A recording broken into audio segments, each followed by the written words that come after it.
Welcome to Learning English, a daily 30-minute program from the Voice of America. I'm Katie Weaver. And I'm Mario Ritter Jr. This program is designed for English learners, so we speak a little slower and we use words and phrases especially written for people learning English.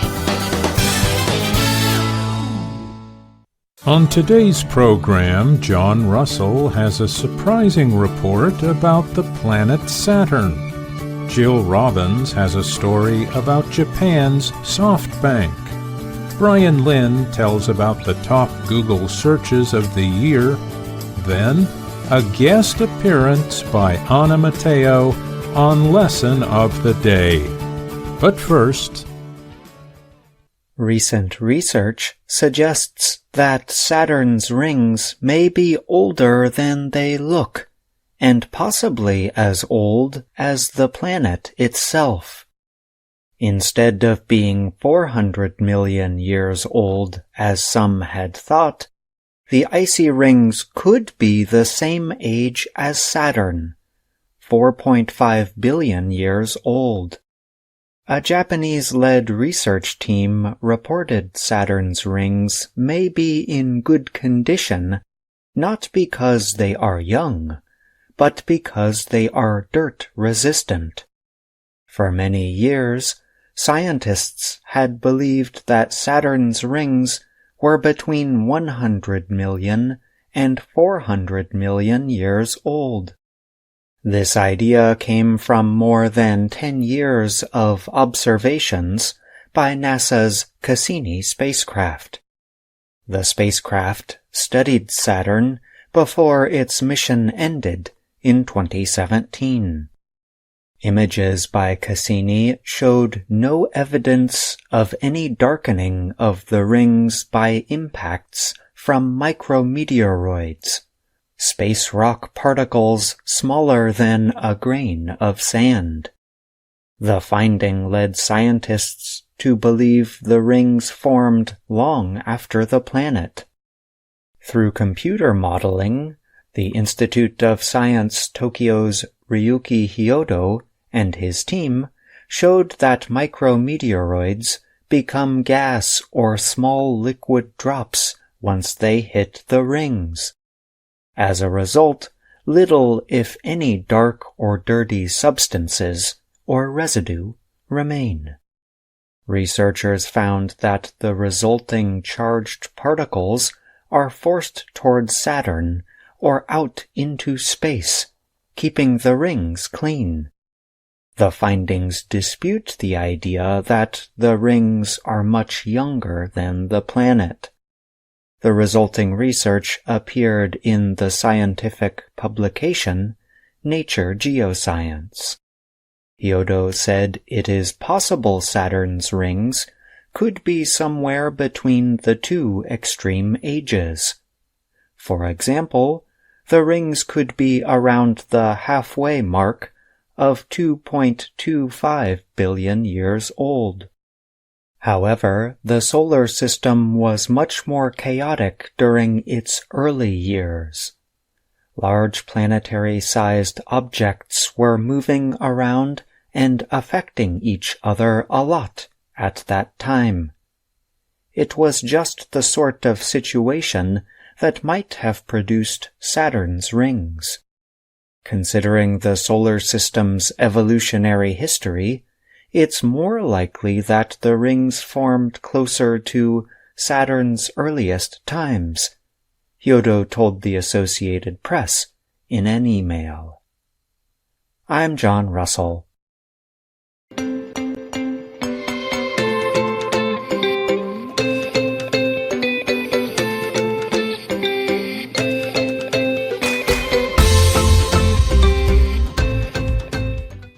Japanese business leader Masayoshi Son and President-elect Donald Trump recently met at Trump's property Mar-a-Lago in the southeastern U.S. state of Florida.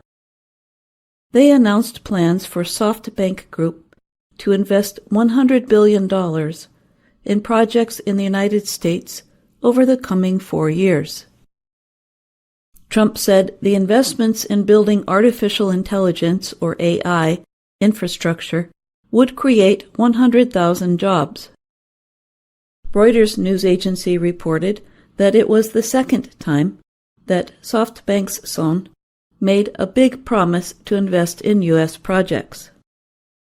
In 2016, Son announced $50 billion in investments with Trump after his election victory. The investments helped companies like Uber and WeWork.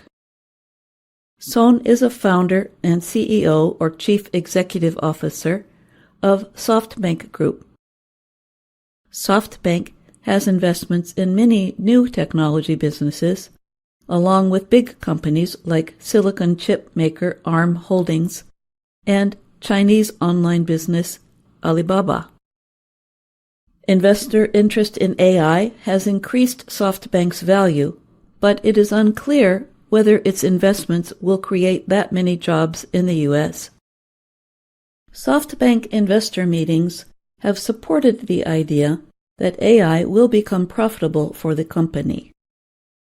Son has said he believes AI will outdo human intelligence within 10 years, affecting every industry. He believes that companies and people working with AI will be the leaders of the next 10 to 20 years. Softbank owns about 90% of ARM's publicly traded stock.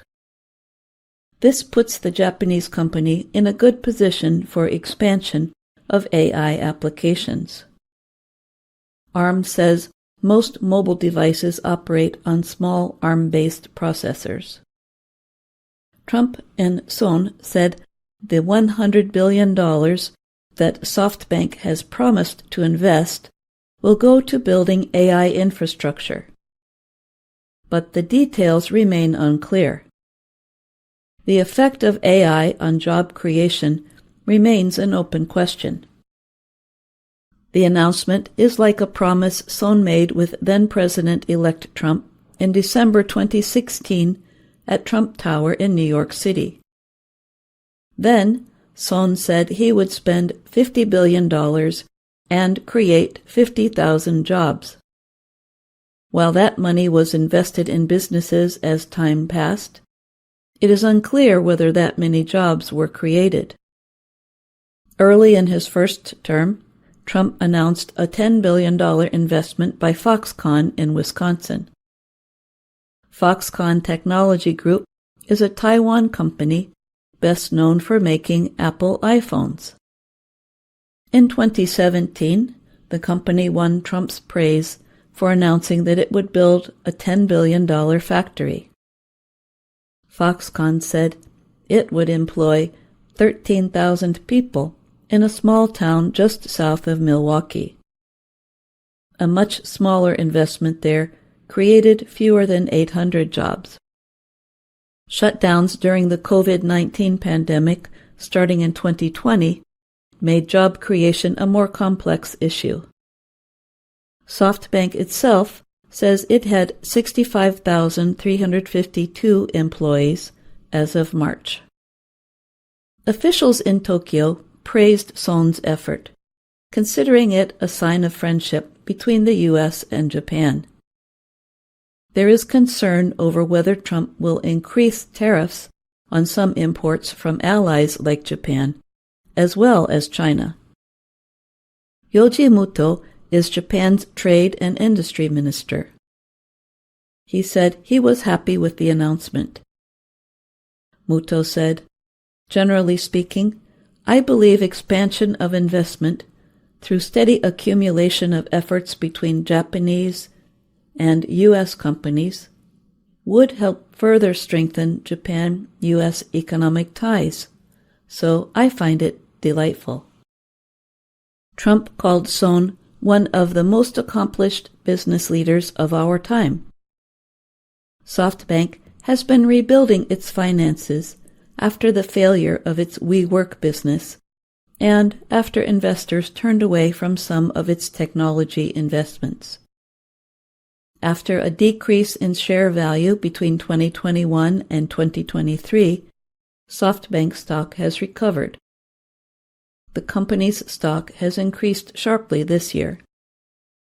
Amir Anvarzadeh studies Japanese businesses at Asymmetric Advisors, a company that advises on Japanese securities. Speaking of the SoftBank announcement, he said he did not think there was a firm plan. The question arises, what are they going to buy? Anvarzadeh asked. He said there were no remaining easily purchased companies in the industry. I'm Jill Robbins.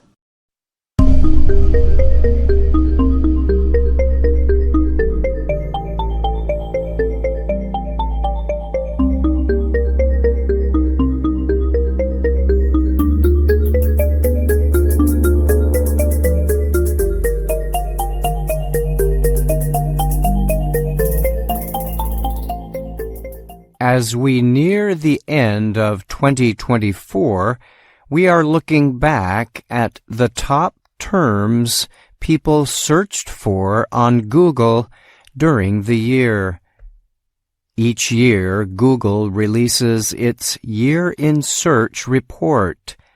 It includes terms that saw the biggest rise in traffic compared to the year earlier.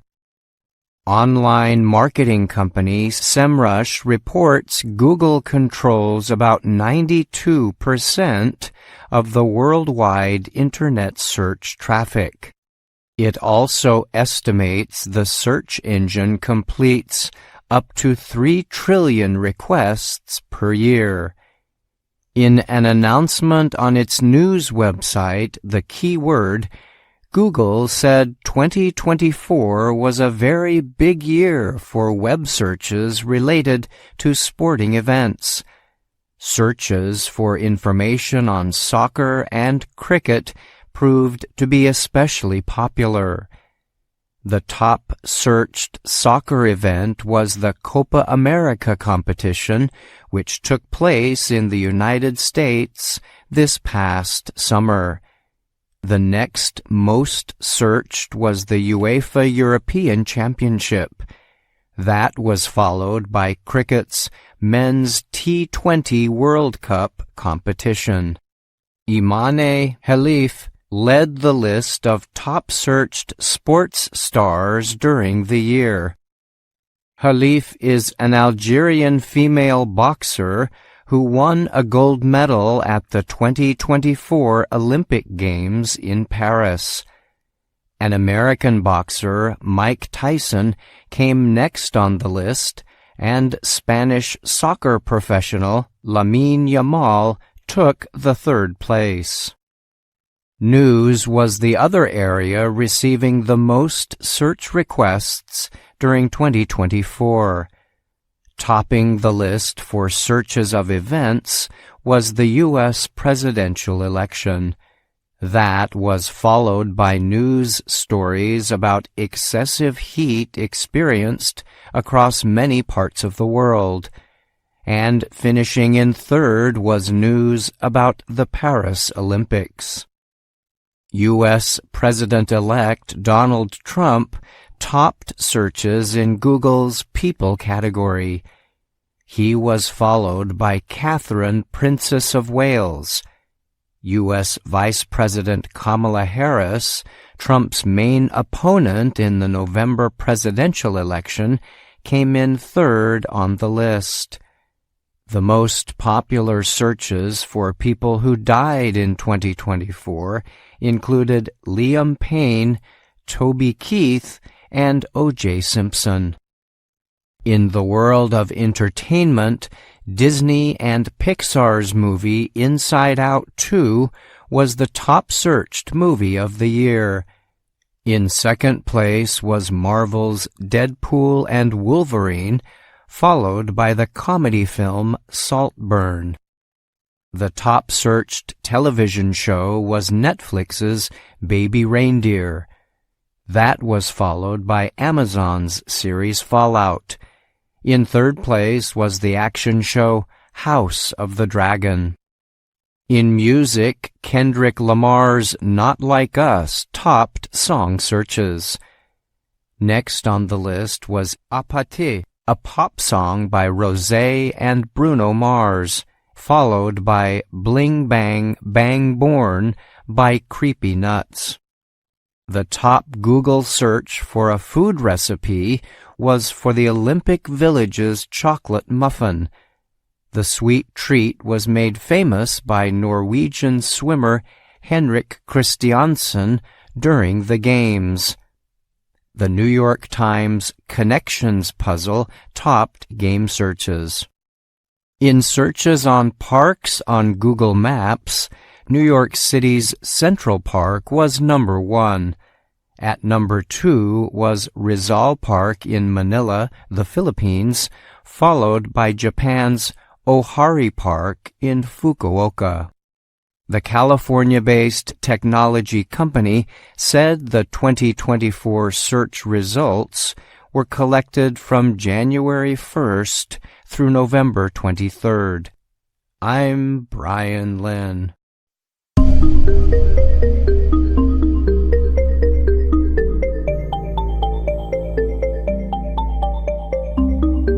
You are listening to the VOA Learning English podcast. We have Brian with us here today to tell us more about his report on the top searches on the world's most popular search engine, Google. Google's top searched terms of 2024 included major news and sports subjects. The most searched for soccer event was the Copa America competition. In news, the U.S. presidential election topped the list. Welcome, Brian. Yes, sure, Mario. Let's do that. Brian, lists are a big part of looking back on a year. Can you explain to our listeners a little about how lists are structured and how people talk about them? Since Google is the most popular search engine, it would seem natural for the company to release a year in search report. Now, this report usually follows the things people searched for most during the year. So we used the term top searched with a hyphen to describe the search that was at the top of the list or the term most searched for. As a verb, to top means to be at the top, to lead, or to be first in a competition or a list. The top spot is often the most important one to many people, but other spots can be considered important as well. Were there any surprises in the report that you saw? Yes, so perhaps not surprisingly, sports was the most searched subject, with the Copa America soccer competition leading the list. It was also not a surprise that politics was a big search subject, since 2024 was an election year in many countries, including the U.S., but I think the biggest surprise might have been the Algerian Olympic boxer Imani Khalif, who led in the Sports Star search list. Well, thank you for that report, Brian, and we look forward to talking with you again in the new year. Of course. Thank you, Mario. VOA Learning English has launched a new program for children. It is called Let's Learn English with Anna. The new course aims to teach children American English through asking and answering questions and experiencing fun situations. For more information, visit our website, learningenglish.voanews.com.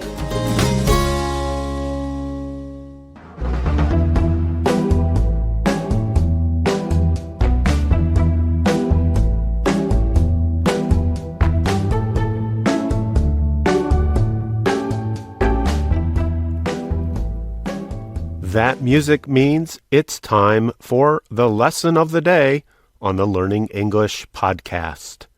My name is Andrew Smith, and I'm joined by Dr. Jill Robbins. Hi, Jill. Hi, Andrew. Today we bring you a special lesson. We're going to go back and revisit some fun moments from our previous podcast lessons. And hopefully we'll add something fun or funny to today's lesson. Our lessons of the day have been based on our video series, Let's Learn English.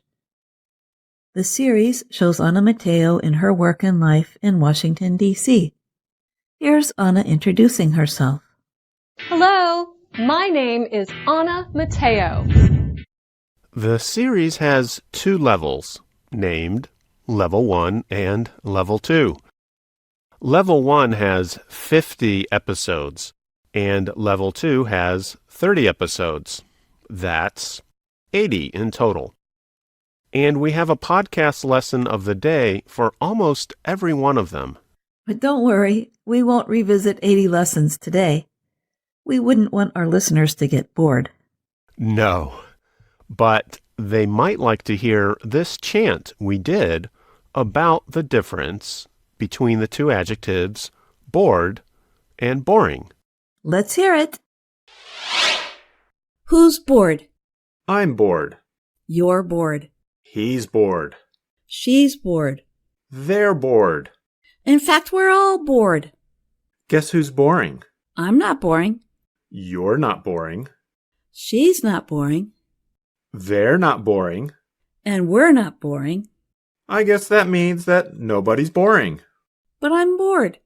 You're boring? No, I said I'm bored. Well, then let's learn with VOA. They're not boring. All right. Jill, that was a fun chant you made. I'll bet it kept our listeners interested. I hope so. We don't want to be boring. No, we don't. But you know what? A little boredom is okay. Sometimes we just need to rest and do nothing. My cat is very good at that. I thought it was kind of fun to talk about the words bored and boring in that chant we did. And some days I wish I could be a cat and just lie around and have someone feed me. Me too. But speaking of the verb wish, we also gave some examples of this verb when we talked about Lesson 10 from Level 1 of the Let's Learn English series. Let's go back and listen. I can't swim. I wish I could swim. I don't understand the question. I wish I understood the question. My head hurts. I wish my head didn't hurt. Jill, I hope your head doesn't hurt now. No, it doesn't. At least not yet. I was just giving an example of how to say a sentence with the verb wish. You were the one who said your head hurt. Yes, that's what I said. You have told our listeners the truth. Well, at least now they know whose head was hurting. Wait, whose head was hurting? Yours. Oh, yeah. Well, it feels fine now. But speaking of the word whose, spelled W-H-O-S-E, we also did a chant to help give examples of this word and of possessive pronouns. Whose idea was that? It was mine. Oh, yeah, that's right. It was yours. This is the chant you recorded with your friend Jennifer, right? That's right. Well, let's hear it. Whose is this? Whose is that? It's his. It's hers. It's theirs. It's mine. Whose are these? Whose are those? They're his. They're hers. They're ours. They're mine. Is it ours? Is it his? Is it hers? Is it theirs? It's not his. And it's not hers. And it's not ours. And it's not theirs. I think it's mine. I think it's mine. It's mine. It's mine. It's mine. It's mine. Is everything yours? Not everything's mine. This one's yours. And that one's hers. And those are his. But what about these? These are mine. But what about those? Those are mine. Are you gonna share? Of course I'll share. Whenever we share, It's not just yours. it's not just mine. It's yours and mine. It's yours and mine. It's yours and mine. It's yours and mine. And together, it's ours. And listeners, remember that Let's Learn English lesson plans are not just ours. They're also yours too, and they're free. Each episode of the series comes with a lesson plan you can download. Simply go to our website at learningenglish.voanews.com. And this is a good time to tell our listeners about another video series we have made here at VOA Learning English. And this series even has Anna's name in the title. That's right. This series is called Let's Learn English with Anna. It has English lessons made for children and has lots of fun and creative ideas in it. For example, there is Max, who is a mailbox that talks with Anna. And there is also Daisy, a flower that talks. And just like the Let's Learn English series, Let's Learn English with Anna has a lot of humor or funny situations. One way to be funny is to just change your voice. And Anna knows lots of other ways to be funny. So we've invited her to join us to talk a bit more about the children's video series. Hi, Anna. Welcome to the podcast. Hello, Andrew. Hello, Jill. Glad to be here. And we're glad you're here too. Anna, can you tell us a few special things about the children's show? Of course. The children's show is available in many languages, and I love it that kids in different parts of the world can learn English with these fun videos.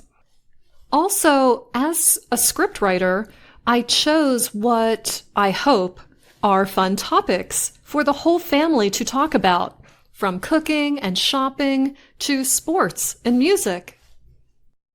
And which parts of the show were a lot of fun to make, or things that you thought were funny?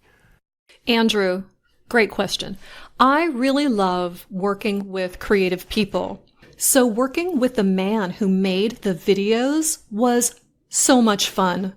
I would think of crazy situations like flying in space or visiting the dinosaurs, and he would make it happen with the computer. Anything was possible. And I have to say, I really loved writing for Daisy. She was always causing trouble for me and Max. When we first started filming the show, it was in the middle of the pandemic.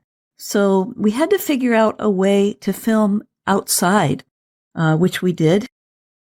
And viewers will be able to see your tree house, which was a really fun location to go to film. You know, talking about the show makes me want to watch it again. And listeners, even though Let's Learn English with Anna was made for children, people of all ages can enjoy it and learn from it. Well, Anna, we'd love to speak with you longer, much longer, but a little bird is telling me we're out of time. Can you help us say goodbye, like they do in the movie The Sound of Music? Yes, I know what song you mean, and I love it. Although I don't know the whole thing. But so long, farewell, auf Wiedersehen, goodbye. That was 3 ways to say goodbye in English and 1 in German just for fun. Thanks for listening to the lesson of the day on the Learning English podcast. Now it's time for all of us to say goodbye. I'm Jill Robbins. And I'm Andrew Smith.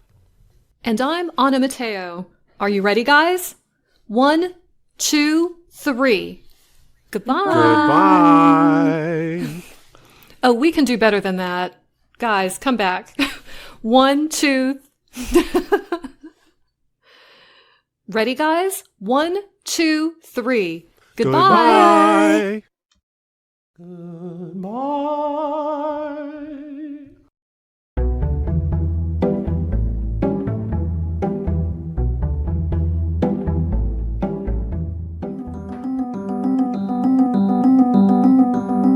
And that's our show for today. But